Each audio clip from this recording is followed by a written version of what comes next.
So this episode is on Moorish sovereign citizens. It's really weird. Bear with me. There's a lot that goes into it. So, the first thing.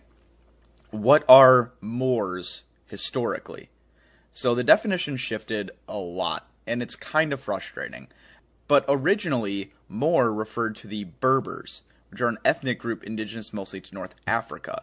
The definition then shifted to mean Arab, Muslim, and African individuals who lived in the Middle Ages in Spain, Italy, and other places around the Mediterranean.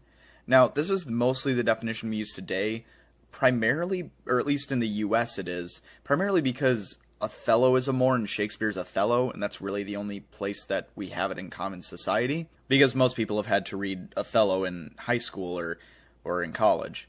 So, in Europe, though, it can mean just any person with darker skin, but the problem is that Moor translates differently into different languages, and it gives different meanings. So depending on which language you're looking at, which there's a lot in Europe that they use, you're getting a different definition. In the book Moorish Spain by Richard Fletcher, he describes kind of the beginnings of this, and in 711 AD, where a Berber army under Arab leadership crossed from Morocco into Spain and conquered it. This, according to the author, is the start of what he calls Moorish Spain. He then further uses the term Islamic Spain to describe the country, so it's weird. Basically, this is the summing up of what it means to be a Moor. It's a poorly defined ethnic group with the unifying theme tending to be African or Middle Eastern descent, tending to be Islamic, though not always, tending to be in Europe, primarily the Iberian Peninsula, though not always. I use the term tending a ton there because the definition is so loose you can't exactly say what it is, but it's a good baseline. So we know what a Moor is, but what are the Moorish sovereign citizens? Basically, they're just sovereign citizens that give different reasons than most other sovereign citizens for breaking the law. So, according to the Washington Post, people claiming to be Moorish sovereign citizens will break into an unoccupied home and claim that it is their birthright, because a lot of Moorish people believe that black people lived in America before the Europeans came to the continent. Therefore, mortgages are not valid and local laws do not apply to them. From the same Washington Post article, they point out that the name comes from the Moorish Science Temple of America, which was a religion formed in the early 1900s, and, according to the article, doesn't preach all this garbage that the Moorish sovereign citizens believe. So, I searched for the Moorish Science Temple, and I found actually two different websites. I don't really know which one is the real one because they both claim to be the real one. The first website that I found says that all members should not be anti-government in any way and that they should be upright citizens and obey the laws of the land. And it also says, no lawful or upright Moorish American should be anti-government, rebellious, dealing with expatriation, so-called sovereign citizen procedures, or paper terrorism in any way. So yeah. They really want to distance themselves from what these sovereign citizen weirdos say. Now, to be fair, this website shows that they believe Abraham Lincoln was a Moor, but whatever. They don't support the illegal acts committed by the people I'm talking about. So another website that I found also has two press releases saying specifically, don't buy fake passports or licenses, because that's something that Moorish sovereign citizens will sell. They'll actually sell passports and fake licenses.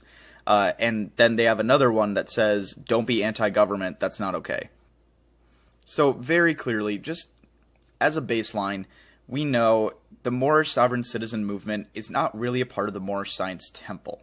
So it's really just kind of its own separate movement and belief system. So the Southern Poverty Law Center has an article about them and says that they espouse an interpretation of sovereign doctrine that African Americans constitute an elite class within American society with special rights and privileges that convey on them a sovereign immunity, placing them beyond federal and state authority. It's actually a pretty good definition for what a sovereign citizen is. So, the SPLC also states that Moorish people believe that there was a treaty between Morocco and the U.S. in 1787 that grants them immunity from U.S. law. Obviously, there was no treaty that says such a thing, but there was a treaty between Morocco and the United States, commonly called the Treaty of Peace and Friendship, signed in 1786. It's actually significant because it was the first country recognizing the U.S. as an independent nation, separate from British colonial rule. So that's actually pretty cool.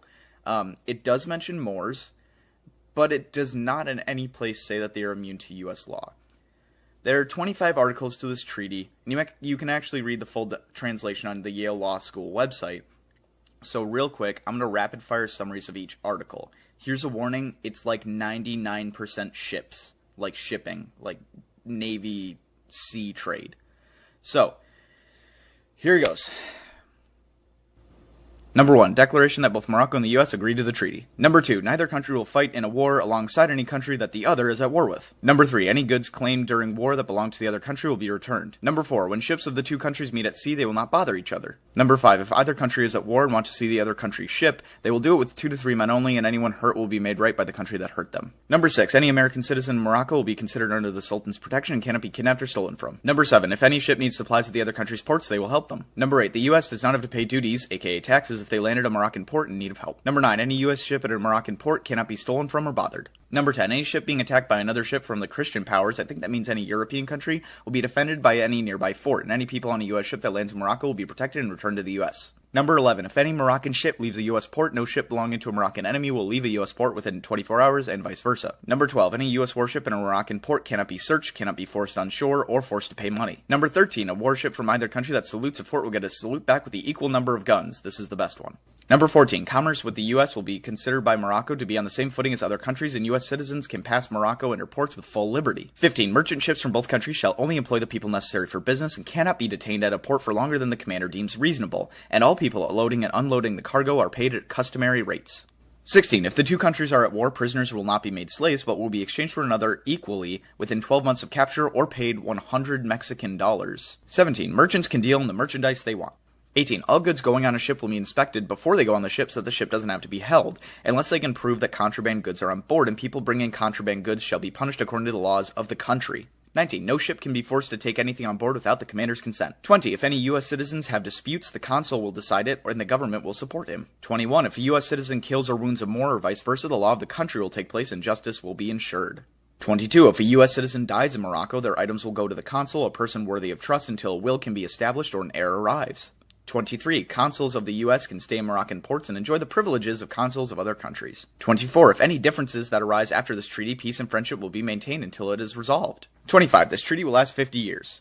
It's worth noting that this treaty is actually still standing today, or at least a version of it, because it was constantly renewed.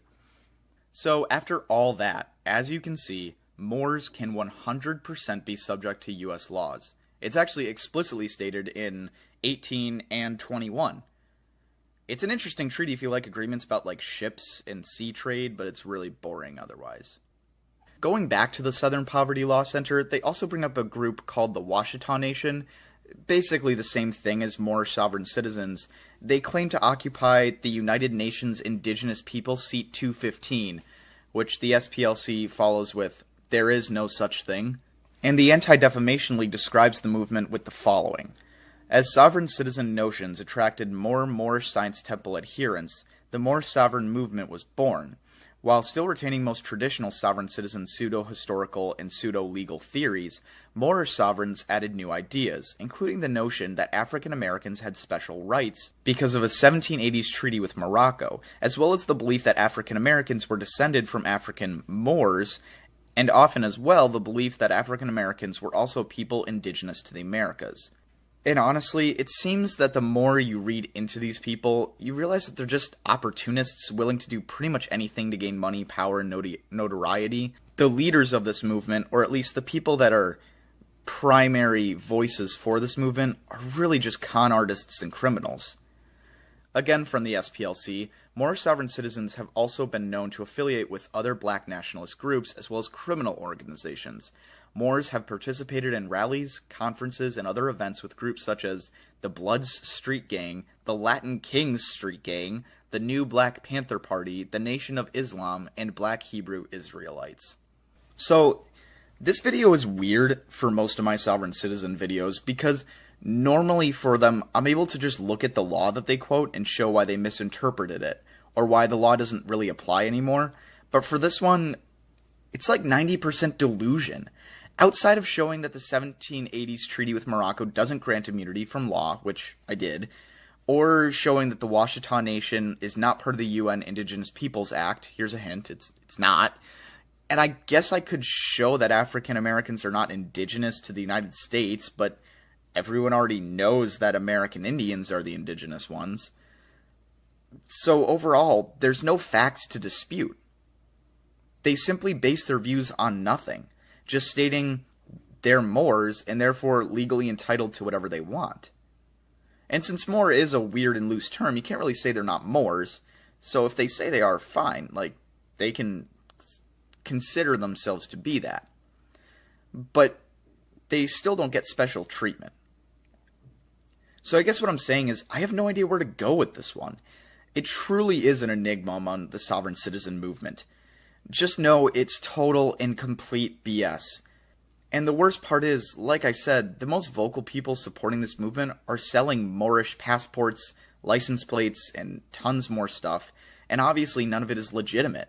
So it's really a shame, and I feel bad for the people who pay money for this stuff, because they're just feeding into a con artist's pocket. So if you're out there, you're familiar with the Moorish sovereign citizen movement, you're thinking about joining, don't. It's not legit. It's just con artists trying to sell you worthless pieces of paper. Hey,